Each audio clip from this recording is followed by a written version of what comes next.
Hai guys, di era digital seperti sekarang ini, berbagai berita dari seluruh belahan dunia sangat mudah diakses loh. Hanya perlu sekali klik, maka seluruh dunia bisa tahu detik ini apa yang sedang terjadi di wilayah tertentu. Namun, kamu sangat perlu berhati-hati saat akan menyebarkan sebuah berita. Jangan sampai berita yang kamu sebarkan adalah berita hoax yang justru malah meresahkan masyarakat. Oleh sebab itu, sangat penting untuk menyaring berita yang tersebar, baik itu berita di internet maupun berita yang dari mulut ke mulut. Namun, sadarkah kalian, di Indonesia seringkali muncul kasus-kasus hoax yang sangat menghebohkan. Salah satunya adalah hoax konspirasi vaksin COVID-19. Vaksin COVID-19 tak jarang mendapatkan penolakan dari beberapa kelompok masyarakat karena adanya informasi palsu yang beredar. Salah satu hoax tentang vaksin COVID-19 yang cukup viral adalah isu konspirasi penyebaran virus atau penyakit yang sengaja disebarkan melalui vaksin. Isu tersebut menimbulkan dampak yang luar biasa terhadap stigma masyarakat Indonesia tentang vaksin COVID-19. Imbasnya, masyarakat menjadi ragu, bahkan menolak untuk mendapatkan vaksin. Pernahkah kalian bertanya-tanya mengapa di sekitar kita masih banyak orang yang mudah tertipu hoax? Ternyata salah satu penyebab orang mudah mempercayai dan menyebarkan informasi hoax karena mereka merasa informasi tersebut sejalan dengan opini mereka loh. Selain itu, karena kurangnya budaya literasi di kalangan masyarakat. Lemahnya budaya literasi bagi masyarakat akan berdampak pada lemahnya daya dalam bernalar dan berakibat mudahnya terprovokatif oleh berita-berita tipuan yang disebarkan. Lalu bagaimana cara kita mencegah terjadinya hoax? Simak penjelasan berikut ini ya. Pertama, periksa data. Perhatikan informasi berita bersumber dari mana. Apakah dari institusi resmi atau bukan?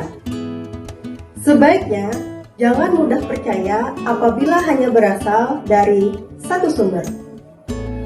Kemudian, hal lain yang perlu diamati adalah membandingkan informasi berdasarkan sumber berbeda. Bedakan informasi berita berdasarkan fakta atau opini yang disertai bukti dengan kesaksiannya. Jadi, cerdaslah men-share berita. Nomor 2. Cek keaslian foto dan video. Konten berita saat ini tidak hanya berbentuk tulisan, tapi disertai foto dan video. Sama halnya dengan tulisan, hoax juga berbentuk foto ataupun video. Jadi, saat kita menerima foto atau video yang berisi berita, jangan langsung dipercaya. Bisa saja ada oknum yang mengeditnya terlebih dahulu sebelum disebarluaskannya. Jadi, kita bisa mengecek keaslian ataupun kepalsuan foto atau video tersebut dengan menggunakan fitur Google Image dengan tautan image.google.com.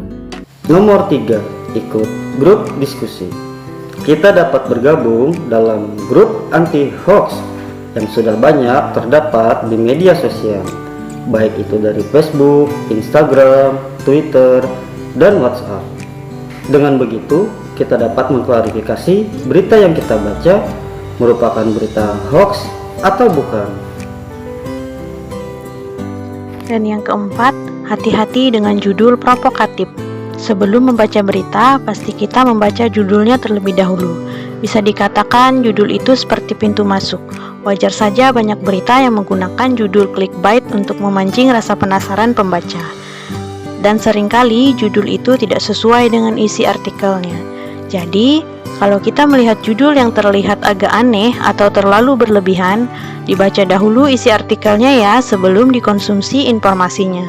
Setidaknya kesimpulan yang diperoleh pembaca bisa lebih berimbang. 5. Cermati alamat situs. Sebelum membaca berita, kita wajib memastikan bahwa berita tersebut berasal dari sumber yang asli.